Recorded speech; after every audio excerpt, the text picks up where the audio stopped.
चलिए आज हम देखते हैं union public service commission UPSC का डीएएफ डिटेल्ड एप्लीकेशन फॉर्म। यूपीएससी में असिस्टेंट कमांडेंट का यह डिटेल्ड एप्लीकेशन फॉर्म है 2020 के लिए। तो इसमें आपको यूपीएससी के वेबसाइट पे जो लिंक मिलेगा, लिंक में क्लिक करने के बाद आपको ये पेज मिलेगा। इस पेज में आपको क्या करना है कि इस पेज में आपको इस जगह पे क्लिक करना है। यहाँ पे सेंट्रल आर्म पुलिस फोर्स पे क्लिक करना। हाँ, यह उन कैंडिडेट के लिए है जो यूपीएससी डीएफ भरने के लायक हैं, मतलब जो प्री परीक्षा पास कर चुके हैं, पेपर 1 और पेपर 2 उनके लिए है। तो आप यहाँ पे क्लिक करने के बाद, इस जगह क्लिक करने के बाद आपको एक पेज मिलेगा जो इस तरह का होगा। अब यहाँ पे आपको चाहिए लॉगिन आईडी और पासवर्ड। तो लॉगिन आईडी तो आपके पास रोल नंबर है, लेकिन पासवर्ड आपको कहाँ से मिलेगा? तो पासवर्ड आपको प्राप्त करने के लिए यहाँ पे क्लिक हेयर करना होगा। नॉट रजिस्टर्ड, यहाँ पे क्लिक हेयर करेंगे। अब जब यहाँ आप क्लिक हेयर करेंगे तो उसके पास बाद आपके पास एक पेज खुल जाएगा, जिसमें क्या करना है कि आपको यहाँ पे रोल नंबर डालना है, फिर आपका नेम डालना है, फिर डेट ऑफ बर्थ डालना है, मोबाइल नंबर डालना है, ईमेल एड्रेस डालना है, फिर ईमेल एड्रेस को फिर से डालना है। उसके बाद अल्टरनेट ईमेल एड्रेस है तो उसको डालना है और फिर उसको कंफर्म करना है। कंफर्म करने के बाद ये सिक्योरिटी कोड डाल देना है। सिक्योरिटी कोड डाल देने के बाद आपको फिर से लॉग आउट करके इस पेज पे आना है। अब यहाँ लॉगिन आईडी रोल नंबर डालना है और ये जो पासवर्ड होगा, पासवर्ड आपके ईमेल एड्रेस पर जाएगा। पासवर्ड ईमेल एड्रेस के जाने ईमेल एड्रेस पे जाने के बाद आपको लॉगिन कर लेना है। अब लॉगिन करने के बाद आपको फर्स्ट पेज जो होम का पेज होता है उसमें इस तरह का कुछ इंस्ट्रक्शन लिखा हुआ रहेगा। वो इंस्ट्रक्शन कैसा लिखा हुआ रहेगा? उसमें होगा कि अगर आपने सी ए पी एफ 2020 में डिक्लेयर कर लिया, एग्ज़ाम को आप पास कर चुके हैं, तो आपको उसमें क्या कर लेना है कि रजिस्टर्ड कर लेना है। उसके बाद और बहुत सारे हैं, ईडब्ल्यूएस सर्टिफिकेट, इस सब के बारे में थोड़ी सी जानकारी है। उसके बाद है कि ये जो आप डीएएफ डालिएगा, यह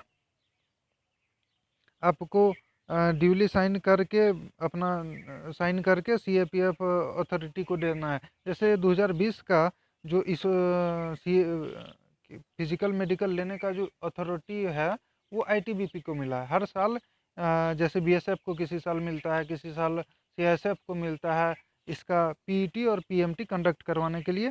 तो उस समय आपको इसका प्रिंट आउट निकाल के जमा भी करना है। अब जब ये पेज होता है, ये पेज इंस्ट्रक्शन है वैसे। उसके बाद फर्स्ट पेज में आपका नाम और फादर का नाम ऊपर में लिखा हुआ रहेगा जो कि कट गया फिगर में। उसके बाद ये पूछेगा क्या आपने कभी मेट्रिकुलेशन में नाम चेंज किया या नहीं किया। अगर आप यस कीजिएगा तो उस कुछ डिटेल आपसे मांगेगा। उसके बाद डेट ऑफ बर्थ वो जो रजिस्ट्रेशन के टाइम में देते हैं। उसके बाद जेंडर। उसके बाद एड्रेस फॉर करस्पॉन्डेंस, मतलब आपका एड्रेस लेना है। एड्रेस में आपका जो भी लिखना है आपका जो भी एड्रेस है डाल दीजिएगा। उसके बाद है post office, city, state, district, pin code, STD code और फ़ोन अगर आपका है तो मोबाइल मोबाइल ये डालना ज़रूरी है। उसके बाद ईमेल आईडी। और अगर आपका यही एड्रेस है, ये ये एड्रेस आपका फिर से मतलब प्रजेंट एड्रेस भी यही है और परमानेंट एड्रेस भी यही है, तो आप यहाँ पे क्लिक कर देंगे। प्रजेंट एड्रेस के जगह में प्रजेंट एड्रेस और परमानेंट एड्रेस है तो आप यहाँ क्लिक कीजिएगा। अगर ऐसा नहीं है तो आपको यहाँ से परमानेंट एड्रेस डालना होगा। उसके बाद आप कम्युनिटी, कौन से कम्युनिटी से आते हैं वो डालना है। उसके बाद अगर आप किसी कम्युनिटी से आते हैं तो सर्टिफिकेट इस सब के बारे में जानकारी देनी होगी। उसके बाद है आपका जो था एज रिलैक्सेशन, उसके बारे में भी आप बात कर सकते हैं। एज रिलैक्सेशन वैसे जो बूढ़ा हो जाता है उस सब के लिए है ना। उसके बाद मैरिटल स्टेटस, तो मैरिटल स्टेटस जो है, आप अगर मैरिड हैं तो आप इसमें मैरिड लिख सकते हैं, अनमैरिड हैं तो डिवोर्सी हैं, ये अलग अलग तरह का आएगा। उसके बाद आता है नेशनलिटी। नेशनलिटी आपका कौन सा है? मैक्सिमम केस में इंडियन ही होते हैं। उसके बाद है आपका नेशनलिटी के बाद सिटीजनशिप स्टेटस। आप सिटीजनशिप स्टेटस इसमें नंबर देना रहता है, 1 2 3 रहेगा। अगर आप इंडिया के सिटीजन हैं तो आपको 1 डालना है, अगर दूसरे कंट्री के हैं तो आपको 2 डालना है, भूटान और नेपाल के लिए। उसके बाद है स्टेट ऑफ डोमिसाइल, आप किस स्टेट से बिलोंग करते हैं। उसके बाद है क्या आप इंडिया में बॉर्न हैं, यस और नो। उसके बाद प्लेस ऑफ बर्थ, आप जहाँ जन्म स्थान है आपका वहाँ का एड्रेस आप डालिए। उसके बाद आपका मदर टंग कौन सा है। मदर टंग टंग के बाद है क्या आपने कभी एनसीसी जो होता है नेशनल कैडेट कोर उसमें आप बी या सी सर्टिफिकेट कभी प्राप्त किए हैं।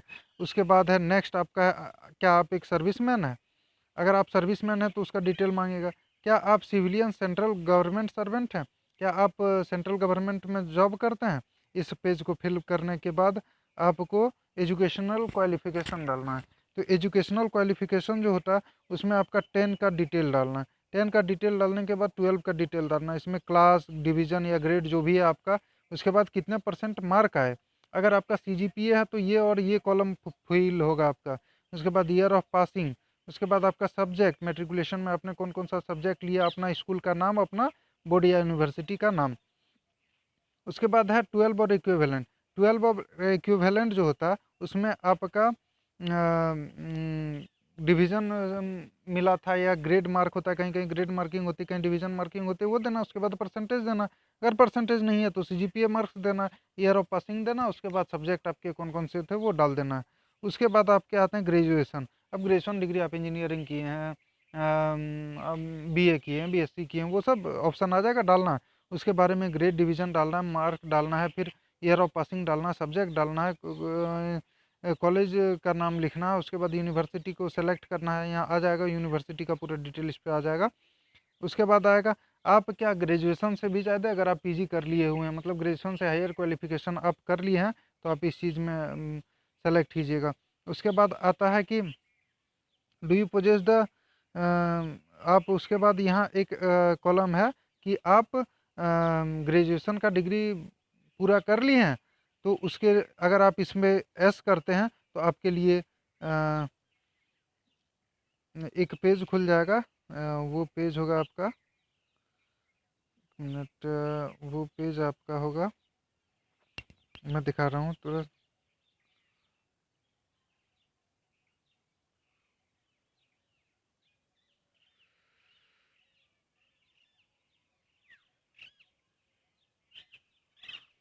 वो पेज आपका खुल जाएगा। उसमें आपका, सॉरी, मिल नहीं रहा, तो उस पेज में आपको भरना रहेगा कि सर्टिफिकेट नंबर, सर्टिफिकेट इशू का डेट, उसके बाद आएगा डेसिग्नेशन ऑफ इशूइंग अथॉरिटी, मतलब कि सर्टिफिकेट आपका कौन इशू कर रहा है। अब जब आप उस चीज़ को डाल देंगे कि सर्टिफिकेट कौन इशू कर रहा है, उसके बाद आपका नीचे में आएगा आपका लैंग्वेज, आप कौन सा रीड ओनली सिर्फ पढ़ सकते हैं, कौन सा स्पीक कर सकते हैं, कौन सा रीड एंड स्पीक कर सकते हैं। उसके बाद आपको मिलेगा एग्जामिनेशन पास, आप कौन सा एग्जामिनेशन पास किए हैं उस सब्जेक्ट को दिखाने के लिए। जैसे अगर आप हिंदी डालते हैं तो हिंदी आप 10 में पास किए हैं कि 12 में, वो लिखना है आपको। अगर फिर से save and add column add होगा, फिर इंग्लिश नहीं जुटेगा, क्योंकि इंग्लिश हमारे शेड्यूल में नहीं आता है, हमारे कॉन्स्टिट्यूशन में इंग्लिश को राष्ट्रभाषा का दर्जा नहीं दिया गया, इसलिए आप हिंदी, मलयालम, तेलुगु, बंगाली ये सब डाल सकते हैं। ये पेज के बाद आपका ये पेज खुलेगा। इस पेज में आपको फादर का नाम, फादर का नेशनलिटी, मदर का नाम, मदर का नेशनलिटी, ये सब डालना है। उसके बाद फादर का पोस्टल एड्रेस, उसके बाद इसमें है मदर का पोस्टल एड्रेस, उसके बाद फादर का प्रोफेशन, मदर का प्रोफेशन। उसके बाद है क्या आपके पिता रिटायर्ड हैं तो कौन से पोस्ट पे थे, माता अगर रिटायर्ड हैं तो कौन से पोस्ट पे थे, आपके पिताजी का एनुअल इनकम क्या है, आपके माताजी का एनुअल इनकम क्या है, आपके पिता किस स्टेट से बिलोंग करते हैं, आपके माताजी कौन स्टेट से बिलोंग करते हैं, और उस स्टेट का डिस्ट्रिक्ट को भी लिखना है, पिताजी के डिस्ट्रिक्ट, माताजी के डिस्ट्रिक्ट को भी। उसके बाद है कि आपका जो प्रॉपर्टी है, क्या आपका 5 एकड़ से अधिक एग्रीकल्चर लैंड है, क्या आपका ये सब कुछ क्वांटिटी है। अगर ये सब आपके पास है तो आप इसमें यस कीजिए, अगर इसमें से एक भी आपके पास नहीं है तो नो लिखिए, अगर एक भी है तो आपको एस करना है, वो आपका डिटेल है। उसके बाद आता है पोस्ट प्रिफरेंसेस। पोस्ट प्रिफरेंसेस में आपका है बीएसएफ है, सीआईएसएफ है, सीआरपीएफ है, आईटीबीपी है, एसएसबी है, तो आपको अपने पसंद के अनुसार पोस्ट प्रिफरेंस डालना है। उसके बाद आपका आ जाता है कि एम्प्लॉयमेंट डिटेल आपको डालना है। तो ये बोलता है कि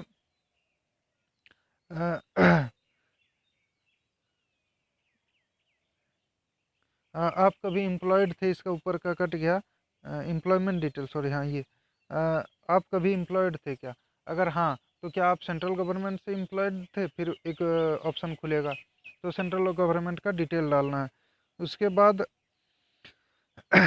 कभी आप पब्लिक सर्विस कमीशन में डिवार्ड किए गए हैं, अगर आपको निष्कासित किया गया किसी परीक्षा से तो वो डिटेल देना है।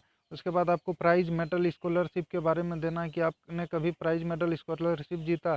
उसके बाद आपने किसी टीम गेम या स्पोर्ट एनसीसी का लीडरशिप किया। उसके बाद है लीडरशिप स्कूल कॉलेज में, अगर डिस्ट्रिक्ट लेवल पे कोई लीडरशिप आपको मिला है तो वो कर सकते हैं। उसके बाद आपने CISF AC के लिए कितने बार अप्लाई किया है? CISF AC के लिए आपने कितने बार अप्लाई किया? अगर आप पहली बार अप्लाई कर रहे हैं तो एक करेंगे, इसके पहले आप अप्लाई किए हैं तो दो करेंगे, ऑप्शन आ जाएगा इसमें। उसके बाद है अगर आप इसी बार दे रहे हैं तो ये जो पेज खुलेगा इसमें 2020 लिखना है, ये असेंडिंग ऑर्डर में। अगर 19 का भी दिया तो 2019, उसके बाद 2020, इस तरह से भरना है। उसके बाद अगर आप 2021 का दे रहे हैं 2021 यहाँ भर सकते हैं।